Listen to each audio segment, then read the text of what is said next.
Good morning, people. And yes, I woke up pretty late.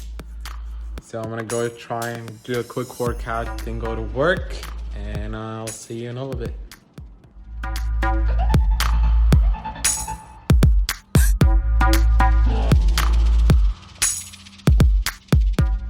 Just finished my workout. I'm about to get my post-workout and do some work. Here's Puff doing Puff stuff. So later tonight there is a real estate meeting about multifamily. I'm gonna ask if I can do any sort of recording. If they say yes, that's gonna be amazing because I know there'll be a lot of value out of it. And I'm really excited to see them. It's a super friendly group of people, and I'm honestly interested in real estate. Been interested in it for a while, but there's a lot of obstacles that I'm dealing with right now. But I hope down the road I keep learning and growing. That way, once I can pull the trigger, I'll be ready. And I'm looking forward for it. And I'll definitely do some recording if I can. As I have said before, that the channel gonna talk a lot about self-growth and kind of financial advices. And this episode, well, I guess, or you can call it vlog, is gonna be heavily focused on that. And hopefully I'm looking to kind of focusing more into that area, and I'll see how it goes. So just got here at the meeting, and there's a lot of people, there's some food, and yes, I'll be allowed to record, which is amazing. So there'll be a lot of value, and they should be speaking shortly, within 10 minutes or less.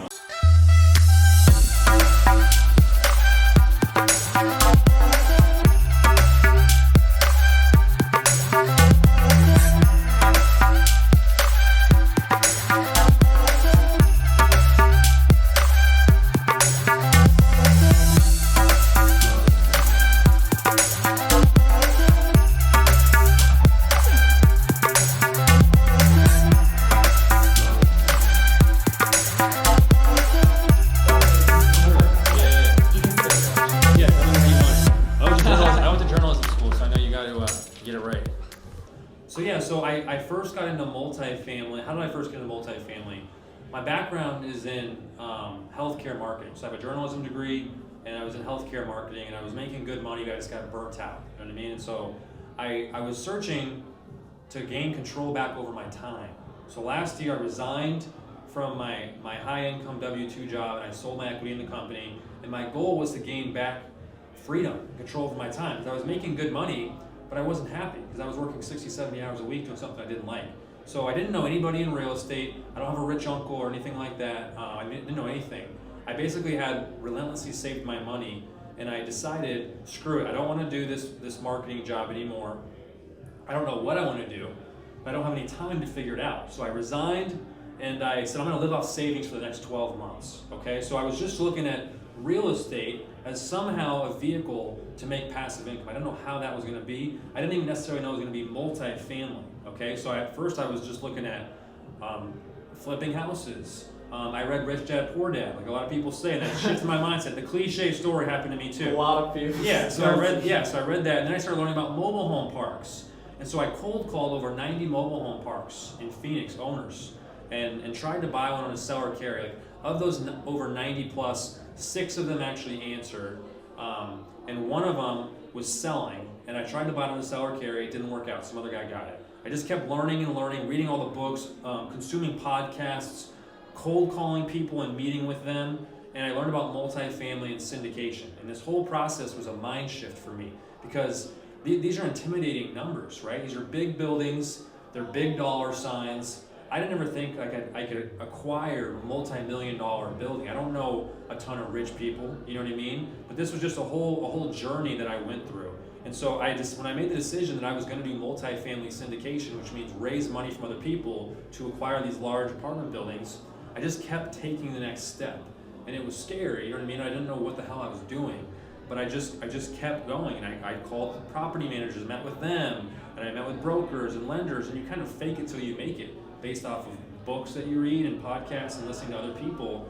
And finally, 10 months into it, we found a 36 unit deal, 3.4 million. We got it under contract. We closed that, and we just kept rolling. And now we've got over 300 units here in Phoenix, $35 million of assets under management. Yeah. Asset management. Yeah. So. That's phenomenal. And how long did like this whole process? How long have you been doing this? Actually? So I decided to do real estate January of 2018. So that's really so it's been about 20 months. Yeah, and we got the first deal October. We already. No, yeah, we've been blessed. And we were. It was a lot of adversity on the front end, right? It was very discouraging. It's very tough to get into it. But you have to remember, I made no money last year. I was living off of savings. It was crazy. It was a total mind shift. I went from getting fat checks every 2 weeks to making nothing and burning through it, and waking up every morning and saying, what do I do today?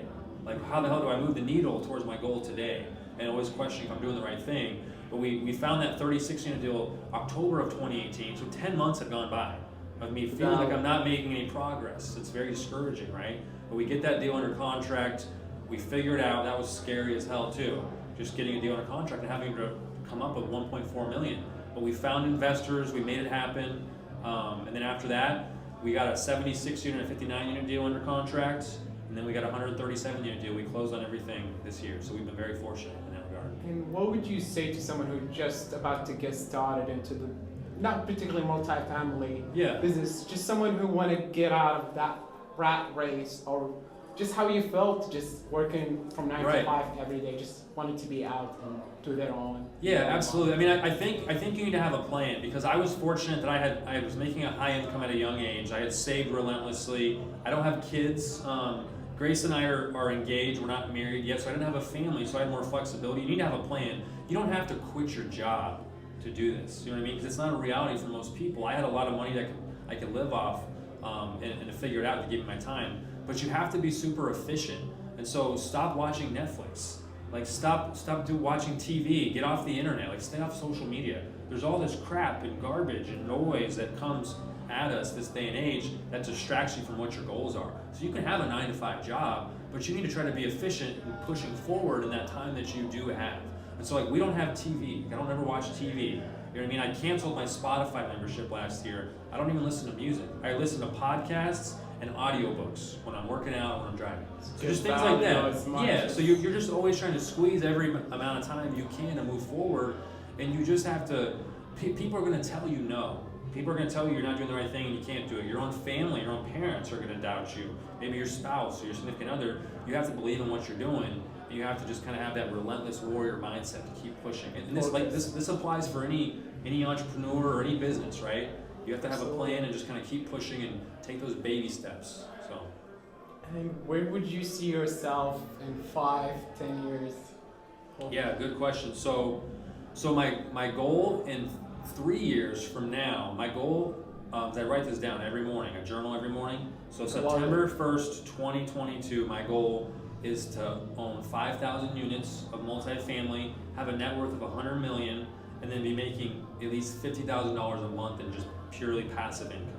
Okay, so that's my goal in real estate. And Grace and I, we plan to have several kids, and we're going to start in 2022. And so that will give me the freedom to focus on building a family and things like that. And then I'll then set the next set of goals. Because for me, like real estate is cool. Like I like that it's big and it's competitive. It's big numbers. But I'm not like passionate about buildings necessarily. You know what I mean? I'm not like an architect. It's just a good vehicle to achieve other things. So for me, I'll have to figure out my bigger goals after that. And they may not necessarily be in business. They could be a combination of media, just different spheres. Things you might be interested in.